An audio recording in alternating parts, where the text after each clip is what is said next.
passion that sizzles. I think there was like two magnets just drawn together. You know what those things do to you? They make you crazy! Then fizzles. Whatever I want! But when the fire of young love is reignited years later, the old flame burns with a vengeance. If somebody walks in a room naked, he's not gonna turn it down.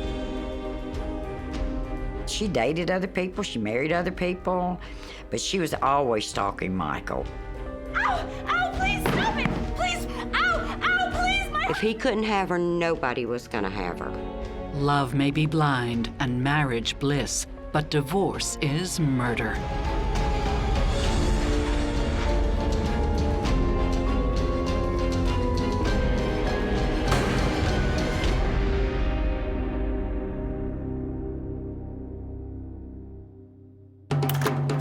It's 1985, and 15-year-old Michael Taylor is in Memphis for a few weeks to visit his father. It's a welcome change from the sleepy Arkansas town 3.5 hours away, where he lives with his mom and stepdad. Michael was always a child that everybody loved. There's my guys, there we go. All the girls wanted to be with Mike, and all the guys wanted to be Michael, you know. All right. Let's go, let's do it. Let's do it. One afternoon, he's hanging with his Memphis friends at a local ice rink when a girl catches his eye. That's when he actually met Pam, and he met her at the skating rink. Who is that? Pamela Gray is a star student at Memphis Catholic, a local private high school. She loved to speed skate, so she did that as a hobby. Pam was very athletic as a teenager. She was very studious at school. She played softball. She made honor roll. She's a beautiful girl. Absolutely gorgeous and sweet, loving, caring. Always aimed to please the other person, never nothing for herself. Can I join you? If you can keep up. They just fell in love at first sight, you know, and they were inseparable.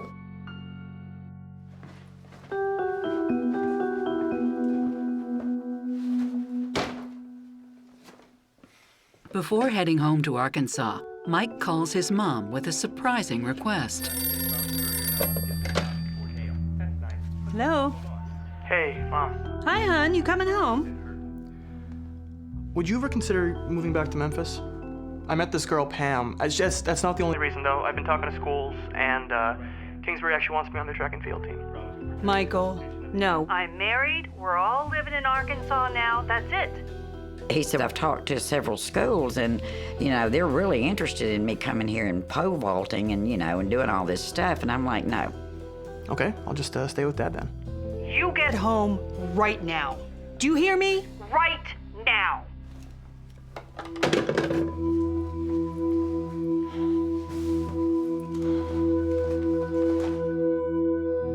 The lovebirds settle for talking on the phone. You have to convince your mom. Because, like, really, Kingsbury is the best for track and field. I'm working on it. I can't wait to see you again. Me too. We'll figure it out. Don't worry about it. When Mike gets his driver's license, he starts to shuttle back and forth. Get in here.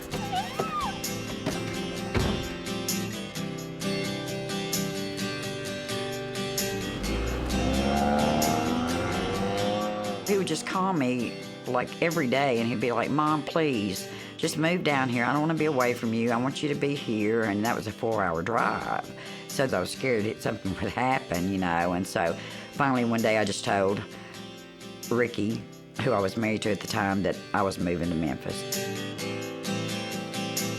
It works out well. Diane finds a better job in Memphis, and her husband, Ricky, joins the family a few months later. Hey, I want to help, but I'm really late, okay? I love you. Bye. Michael did go to Kingsbury, and he pole vaulted at Kingsbury High School, and he won state 2 years in a row and held the state record in Tennessee for many years.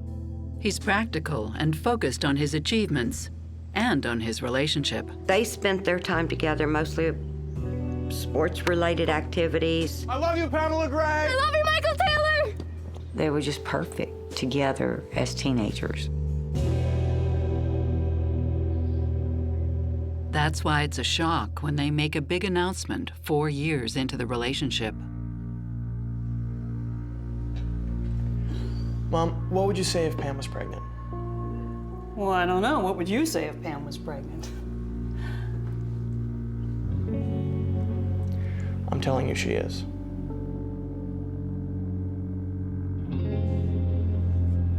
I probably shouldn't have, but I was excited that I was going to have a grandbaby.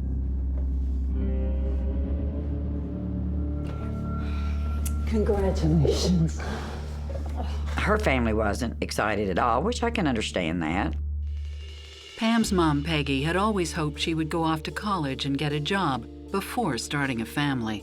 So when the teens talk marriage, she does her best to dissuade them.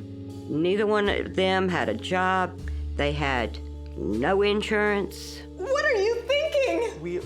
We'll make it work, Miss. If you do this, you'll have nothing. Pam understood that she was still covered under my medical insurance. If she got married, she would be canceled off my insurance. I mean, you know, you just can't say, I'm pregnant, I have no money, I have no job, I have no insurance. How are you gonna take care of that child? Instead of getting married, the couple gets their own apartment, and their little girl, Jennifer, is born. And Pam was certainly excited. Mike was excited. But the excitement doesn't last long. Soon, the reality of parenthood sets in. The guys and I were actually planning on going out tonight, so I'm gonna go. You're a father now. You can't just go out. Don't tell me what to do. They moved into an apartment, but he only stayed there maybe a month, and there was an argument the whole time. I mean, they always argued, you know. Michael! I'll see you later. Mike went on and did what he wanted to do because he liked to play basketball and he liked to hang out with his friends. So he just kind of went his way and she went her way. Mike and Pam call it quits when Jennifer is still a baby. Psychotherapist Stacy Kaiser and forensic psychologist Brian Russell see a young couple who may have bitten off more than they can chew. Mike and Pam have a puppy love. They're drawn together, as many teenagers are, by infatuation, but they haven't really had enough time in life yet to figure out who they even are as individuals. So it's very hard at that age for them to really know what they want in a partner and to really sort of build the kind of long-term sustainable connection that you see more mature people make. Things are going to be very hard for Mike and Pam now that they've split up and have a child. What a lot of people don't realize is once you have a child together, you're pretty much together forever. And so these two are going to have to find a way to get along and co-parent. Mike goes to stay with his mom, while Pam and the baby go to stay with Pam's grandma. Pam has custody. Mike has visitation. He was supposed to get her every other weekend, and he paid child support.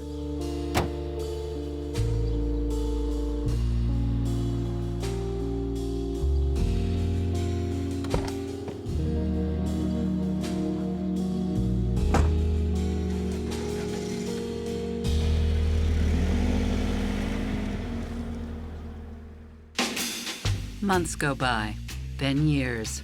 Both Pam and Mike get on with their lives and careers. And Pam's ability to manage motherhood with schooling and career becomes a source of pride. Pam was a licensed practical nurse. She worked at Youth Villages, which is a home here in Memphis for children from broken homes or orphans. And she was well thought of. Good morning. How do you do it? You look great every morning. Thank you. Despite her busy schedule, she finds the time to take care of herself. Morning. always had makeup on, no matter what time of day, no matter if she just got called in on the last moment. No hair out of place, just always like she just stepped out of a magazine to me. She was a very nice-looking person. And she more than finds the time to be a good mom. So, how was this weekend? Oh, I didn't tell you. We were at a tournament in Nashville. She was friendly and outgoing, though. She talked a lot about her and Jennifer. Jennifer was on a traveling basketball team, and I believe she went to a private school. She went to St. Ann Bartlett, and then from St. Ann Bartlett, she went to St. Benedict. They got first place. Man. She was just all around a good mother. Jennifer's lucky to have you. Look at this one. That's all of them together. She did everything to give her daughter a good life. Oh, she's such a cutie. Oh my gosh. She looks like her father. Meanwhile, Mike trains to be a welder and a heating and air conditioning repairman. He also joins several local sports teams. I met Mike at the softball fields in Appling here in Memphis. Hey, pitcher. Show me what you got, girl. Nice one, pitcher. Yeah! Eventually, both Pam and Mike meet other people. She married another man that was a police officer in Memphis. He would wash dishes, do laundry, vacuum the floors. They had fun together. Mike also marries. He was sweet and caring. He was very good looking and fun to be around type of guy. But he's a little tight-lipped when it comes to his ex-girlfriend. He was very reluctant to really talk about Pam. Maybe that's because their love story is far from over. Pam and Mike was an on-again, off-again relationship for more than 20 years. You're not gonna do this to me again. If I can't have you, nobody else will.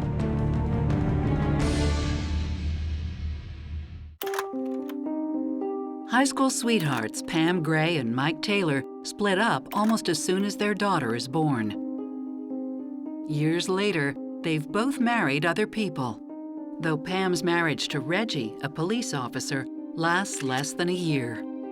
The reason that I know that they split up and divorced was because he had some major legal issues that she just couldn't forgive him for or handle. Those legal issues aren't minor. Reggie is charged with sexual assault for an incident from years before. He's sent to jail, and Pam feels both betrayed and horrified. It was like it was all too good to be true, and it was too good to be true. In the meantime, Mike has 2 more daughters with his wife, Wendy. He and Pam continue to share parenting duties for their daughter, Jennifer. Jennifer spent most of the time with Pam. She had custody of Jennifer. Now, when Mike and I got married, it was more set every other weekend for Jennifer to come. Look what I got for the birthday, girl. Mike loves those visits more than anything. And look. He was a great father. He spent every minute he had with them. Huh? You want to go play baseball later? Yeah. He was a wonderful dad, and when he had his kids, he never left them. Pam doesn't like to be away from Jennifer either. Yeah. Hi, Pam. Yeah, she's here. So Pam would call for her. I didn't feel that it was hostile or anything like that at first. But that changes.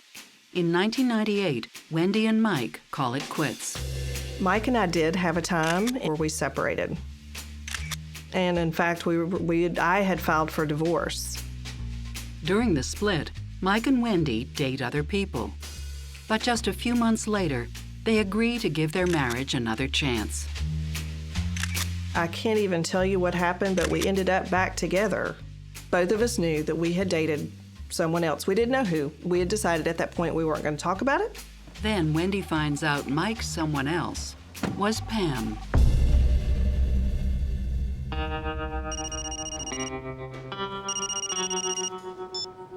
Hello? Hey, Wendy. Yeah, I heard That you and Mike were back together. Yeah? Listen, between you and me, woman to woman, I think you should throw away those old old granny panties, maybe get some sexy lingerie. I bet you Mike would love that. Excuse me? But I don't wear granny panties, and why the hell would Mike tell you anything anyway? I mean, I don't know if I should tell you this, but Did you date my husband?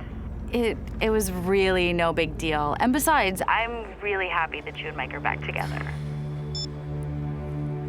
And now at this point, I'm just hysterical because I'm thinking, you know, now this is going to be so awkward. Hey, babe. You dated Pam when we were split up?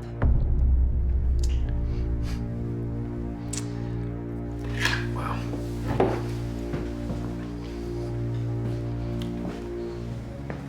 We went out a couple times. It's no big deal. I didn't tell her anything about our marriage. What'd she say? And, you know, he picks up the phone and calls her. hey. Yeah, it's Mike. You talk to Wendy? No.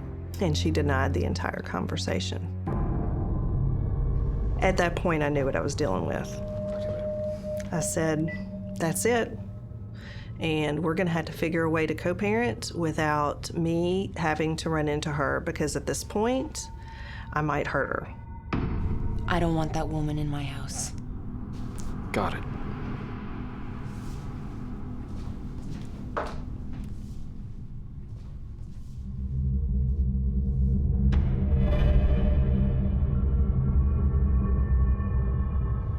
Still, Mike has no choice but to see Pam. Hey. Hey. Just tell Jennifer I'll be in the car. She's still out. Can I tempt you with a coffee? Yeah, you can tempt me.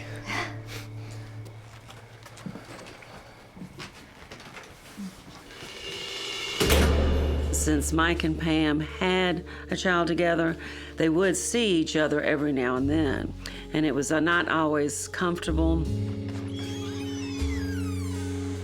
Mike and Wendy divorce in 2002. They agree Wendy will have custody of their two daughters and Mike will have visitation. It's all surprisingly amicable.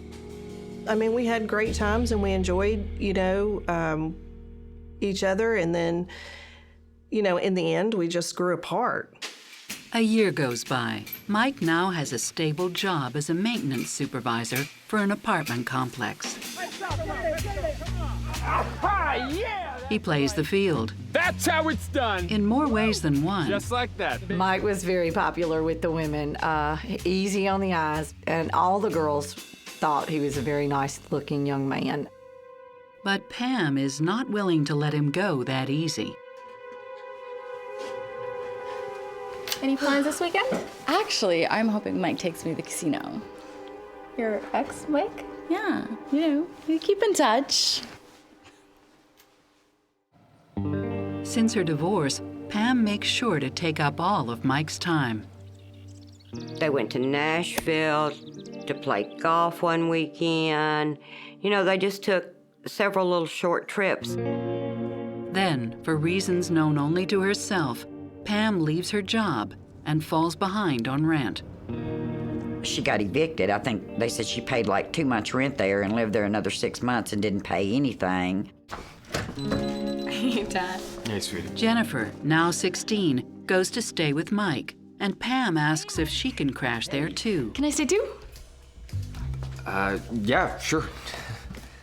If that was Pam's plan all along, Mike doesn't see it that way.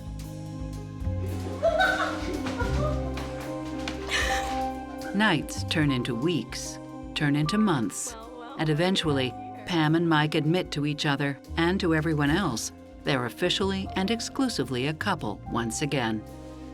This is so awkward. No, it isn't. It's not awkward at all. You know? I think we're a family once more, so. she told me that they was going to try to make another go of it. And I'm just like, honey, you know, do with whatever you have in your heart. I think he was just trying to give his oldest daughter, Jennifer, and Pam a family that maybe he realized they hadn't had an opportunity to have in previous years. We are a family again, and this breakfast looks amazing, so just don't touch my bacon. Either of you touch my bacon and all bets are off, okay? I just want that known. No! Oh my God! Every time. These two were bonded together originally by intense chemistry. And so I'm not really surprised that that chemistry won and they ended up getting back together. If you're ever gonna rush into a situation of living together again, this is the perfect scenario to do it. Mike's a nice guy. He's looking at Pam and his daughter, and they need help. I would love to see this work out for Jennifer, because she has what all kids of divorce tend to fantasize about: her parents back together with her under the same roof. I think what we see here is Pam and Mike maybe rushing their reconciliation and moving in together sooner than they otherwise would have for this external reason: Pam's having a hard time affording housing. That always worries me about the ability of the commitment to stay.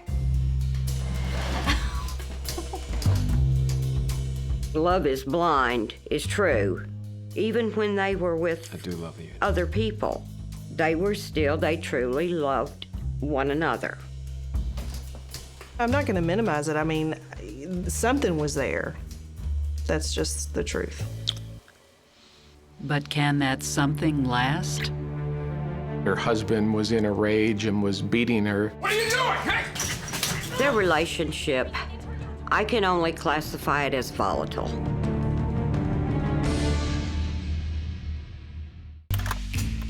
Former high school sweethearts Pam Gray and Mike Taylor are back together after 18 years apart. And after more than a year of living together in Memphis, the couple shocks everyone. He said, well, Wynn, I just wanted to let you know that, Pam and I had, we got married. And I said, have you lost your mind? Pam and Mike have eloped while on vacation in Florida. They didn't want any problems from family members, so did it their way. And at that point, I'm thinking, maybe she's changed. Maybe they were true love from the beginning and they're supposed to be together. Who knows? No one's invited, and nobody seems particularly thrilled, except the newlyweds themselves. Oh, Pam called me. And I'm like, oh, what? And she said, yeah, aren't you happy? And I said, no, I'm not.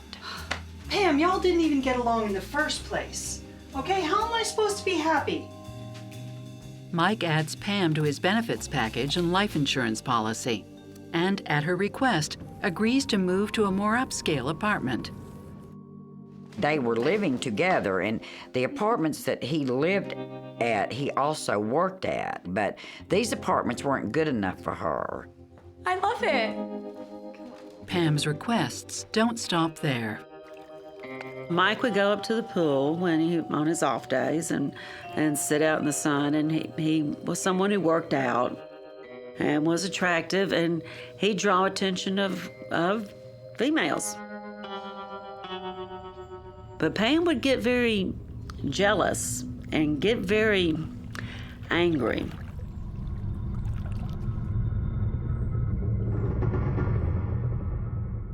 She decides to play a little game of her own. You got this. You got it. Send him home. Beautiful, beautiful. Look at those arms. Doesn't stand a chance. You got this. We were playing a co-ed game. Pam shows up with Michael. It was a little tense. Great smile, bring it home. We took the field, we were playing our game, and partway through the game, she was injured in some way. Mike! Mike! Sail it home, you got it. Very nice. Mike, would you shut up? What happened?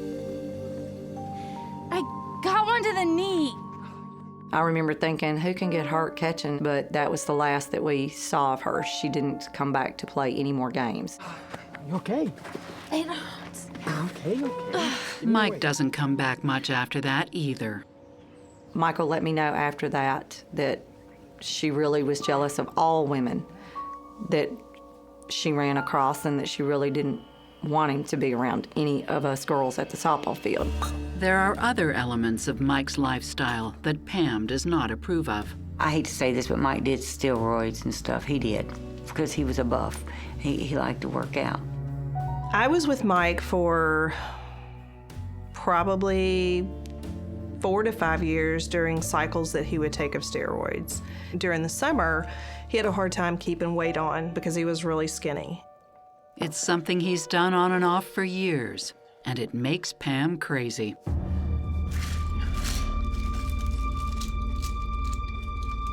Unbelievable! Hey! What are you doing? You know what those things do to you. They make you crazy. I can do whatever I want. With Mike, it was my way or the highway. You know, it was, I'm not gonna stop and I'm not gonna change. This is what you're spending all of our money on. Mike has some complaints of his own. You know what, Pam? You know what we can't afford? You sending Jen and her friends to Florida. Or all of your shopping sprees. Or the, hey, Mike, I forgot to pay the bills. Her finances were a mess, and she spent. You're incredible. Though she's found work with a placement agency, it's not permanent, and Mike insists she's living beyond her means. For example, if Jennifer had a prom to go to, it wouldn't be the dress she could afford, it would be her entire paycheck dress, and then something wouldn't get paid. And the problems with her finances don't stop there. One afternoon, Mike's at home when a strange man comes by. The man said, I'm looking for Pamela Gray. And Mike said, well, she's Pamela Taylor. She's my wife. And he said, well, she's got a car that we've been trying to repossess for years now, and we've just now found it. He was very angry. And that's not Pam's only debt. Another great debt that she had was St. Benedict's School. He found out the day that Jennifer didn't get her diploma. We were at graduation. And he found out then, because when he opened up her, you know, they come in a little thing, and when he opened it up, there was none in there, and he was very angry. School showed them $14,700. And what she told Michael she owed them was $2,000, and she had made arrangements with it to pay them, but she hadn't. And after that was when everything started going downhill. Both Pam and Mike have some extreme behaviors. Pam has a spending issue and Mike has a steroid issue, and the combination of those two things can be real problems for their relationship. Pam actually has some reasonable concerns about Mike's behavior. When you're a committed husband and father, you can't do as many of the things outside of the house that your family, your spouse are not involved in as you can when you're a single man. On top of that, the steroids can have all kinds of profound negative physiological and psychological effects. If Mike is using steroids any other way than by prescription as directed by a physician, Pam has every reason to be concerned. Friends and family members say the tension between the two becomes very palpable. For example, if he was playing a video game and lost, he would throw the remote control at the TV set. I'm a big piece of crap! Would you calm down? It's just a stupid game. Mike had rages. He had plenty of rages. And he always got on his Xbox and got mad and rage. He'd spit on the TV over a game. The rages don't stop at the home. When he was playing golf, if the ball didn't go where he wanted it to go, he'd break golf clubs. One incident that we talked about frequently was him throwing a golf club against a tree. Pamela always, if she acted submissive, she could get him to calm down. And she always thought that there was a way to help Michael. But there isn't any helping this doomed love affair. She was in the bed asleep. And he came in that door, knocking furniture over, hollering, "Bitch, are you ready to die?"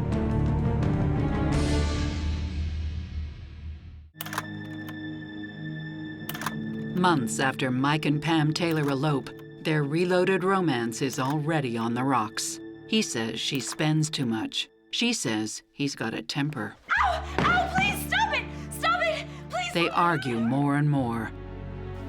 One morning, the couple's daughter, Jennifer, learns that something is very wrong. Please, my husband! He's hitting me! Ow! Pam made a 911 call saying that her husband and her were fighting. She started yelling. But by the time police arrive, Pam is alone and the altercation appears to be over. Hi. Yeah, we received a call about a... Police came to the scene and he talked a bit, looked in the house. "Are you sure you feel okay staying here?" And she said yes, and he left. Are you sure you'll be all right on your own? Pam doesn't press charges. Really, thanks. Things are really escalating between this couple. He's aggressive with a golf club and his video games, and there's now this 911 call. Even if it's just destroying inanimate objects, punching walls, whatever people do, can escalate to violence against other people in the house. Possible scenarios are that this couple just can flip the switch. That one minute they can be really intense and the next minute they can have a smile on their faces and be relaxed. Well, the fact is, Pam and Mike are not good relationship material. Later that night, Mike confides in a friend that all is not well on the home front. Good game today, man. Yeah. Sorry, I'm a bit distracted. They were drinking beer. He was hanging out, and he was telling Tim, who was his good friend, that he was just tired and getting depressed over trying to keep Pam happy, keep their daughter happy, keep everything together. Stay at my place, man. Spare room. Take a little break from her. Best thing you could do. Yeah. I gotta go. You gotta... Jennifer decides to stay with a friend. Pam lets her know everything's okay. But it's not. Early on December 23rd, 2009, police receive another 911 call from the Taylor residence. When they got to the scene, Pam let them in. She was very silent to herself, and she sat on the couch. There were some chairs turned over in the apartment, in which she said there was a struggle.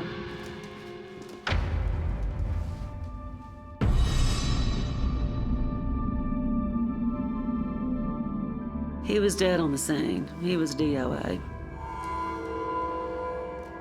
Mike was shot in the heart and then once in the back of the head, right behind his right ear.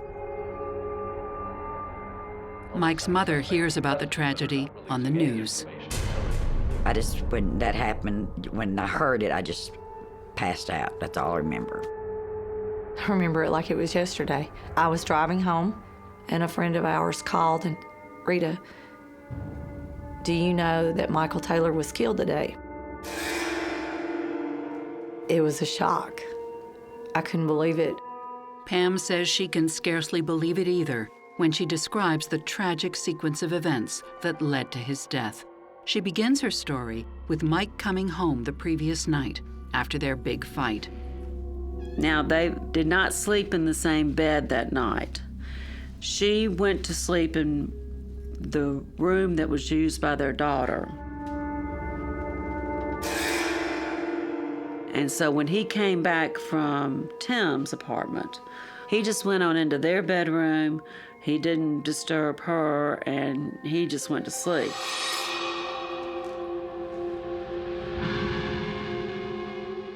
Then in the morning, Mike goes out before she wakes up. But when he comes home a little while later, the trouble begins. Bitch!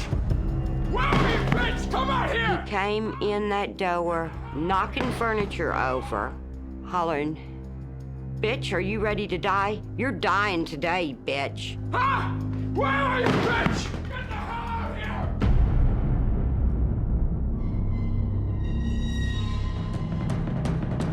Come here, bitch! Today's the day you die! Come here! Come here! Get on the ground! Get on the ground! Get on the floor! Stay on the floor! Come here! Look at put it down. All right? Just relax. Okay? Nothing you got.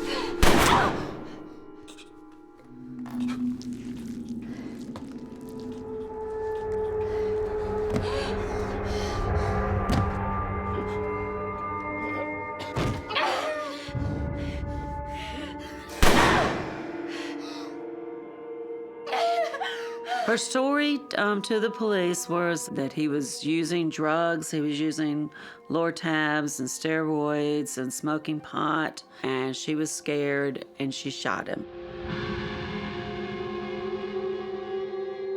Pam says she bought the gun to protect herself and only pointed it at Mike to threaten him. She doesn't remember pulling the trigger. She told me, she said, "Mom, you'll never know how much and how badly you want to live till you know you're gonna die."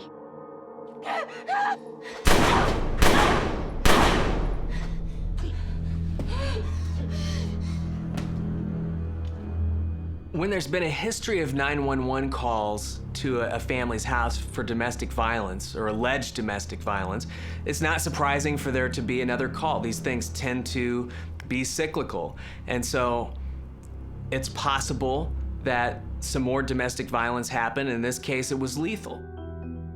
The police begin their investigation. Was Mike in some kind of drug-induced rage? Toxicology reports confirm Mike has used drugs in recent weeks or months. There were only 2 drugs found in his system that he could have been under the influence of. And one of them was cannabis, which of course is a derivative of marijuana. That's not considered an aggressive drug. He had steroids in his system, but it wasn't such an unusual amount as to cause what one would think would be steroidal rage. The results are deemed inconclusive. As Mike's body is put to rest, his friends and family struggle to understand how he could have died at the hands of his first love. Lots of talk about, how could she do this? It's the same question that police are asking. My daughter didn't kill or murder Michael. My daughter saved her own life. Mike would never put his hands on anybody, and there's nobody in this world that would ever convince me that that was the kind of person he was.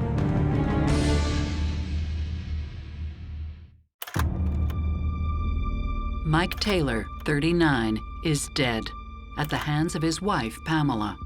But she says she was acting in self-defense. Police entertain the possibility until they find holes in Pamela Taylor's story. When they got to the murder scene, furniture was turned over, but it looked just like that. It was turned over. It wasn't flung or thrown. It looked like a staged scene, according to the police. It was Christmas time, and they had some nice little Christmas decorations, but none of the nice and pretty decorations were broken. Pam claims to have been attacked, but her hair looks as perfect as always. She looked just fine. She really did. Then there's the real damning evidence. A receipt from a pawn shop. The day before the shooting, she took her engagement ring and some other jewelry and went to a pawn shop and pawned it. I think she got $350 for it.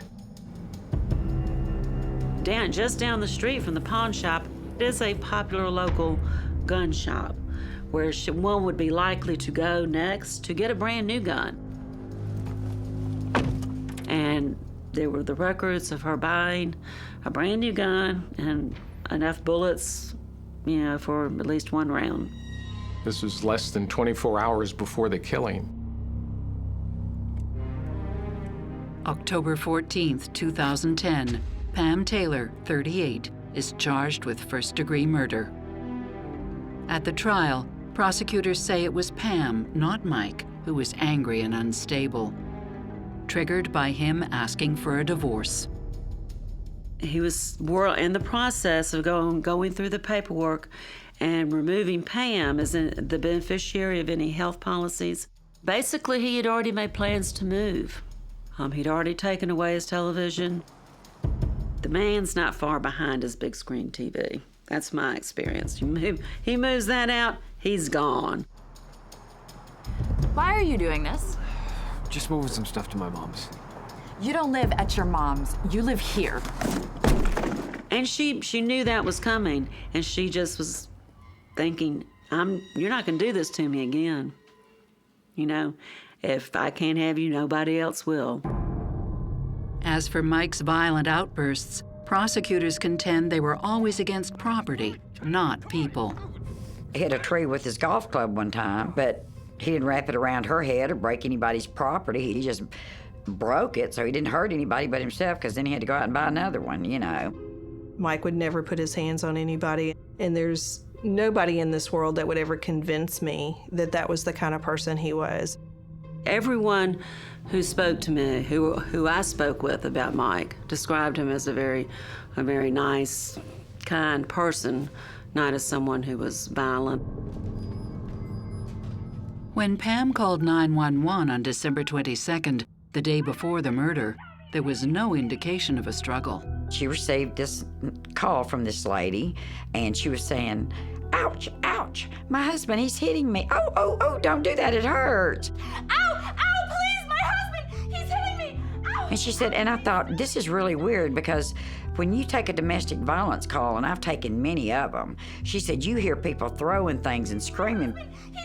Prosecutors argue Pam's first 911 call was intended to set up a battered woman's defense. It was the only voice they could hear there.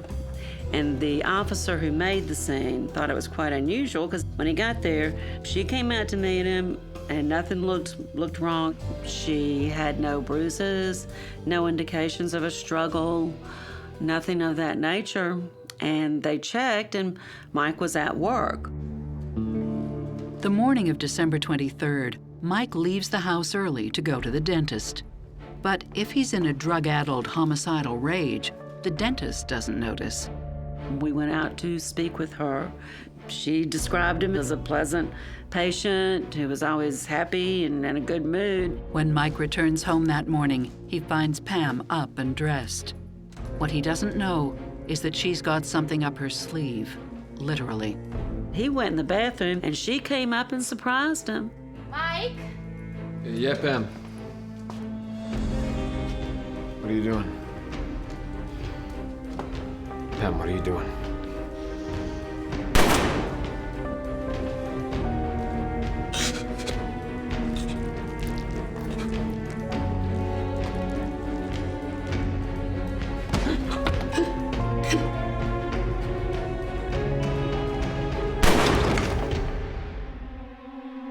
If someone's coming at you, it's highly irregular to shoot them in the back of the head.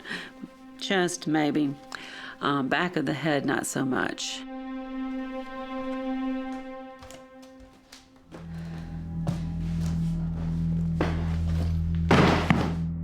If you were going to tell someone, here are the tips to make it look like you killed someone in self-defense, it would be like step 1. Make it look like they're a domestic abuser. Step 2, call 911. Step 3, get a gun and have it ready so it looks like you're prepared in self-defense. And so it really does look like it's a contrived story and not a real one. The number one defense to murder is, I didn't do it. The second most common defense is, well, I did it, but I had to do it in some kind of self-defense. And anytime that is true, It tends to be a very straightforward scenario. Anytime there starts to be things about the story that are inconsistent, things that seem to be changing, things that seem to be implausible, it creates a high suspicion in me as a forensic psychologist that this is a bogus self-defense story. Pam's family maintains her innocence. I want people to know the truth. My daughter didn't kill or murder Michael. My daughter saved her own life. But a judge and 12 jurors disagree. And Pamela Taylor, at the age of 40, is convicted of second-degree murder and sentenced to 21 years in prison without parole. They found that this woman had killed an innocent guy and that she did it intentionally or knowingly. Michael was not the aggressor. Pam was. And Pam knew what she was doing. For Mike's friends and family, there is no justice. Mike didn't deserve what happened to him. You know, no one's perfect, and he had his flaws. We all did, but he definitely did not deserve what happened to him. He was a good guy. It was pretty gut-wrenching, and every time we step on the softball field, it's a reminder that we miss Michael and that it didn't have to happen. She took a dad from 3 children. She took a friend. She took a son. And she just plain took a good person for absolutely no reason other than self-centered jealousy. Her mother can still go and see her. Her daughter can still go and see her, but I can't see my son.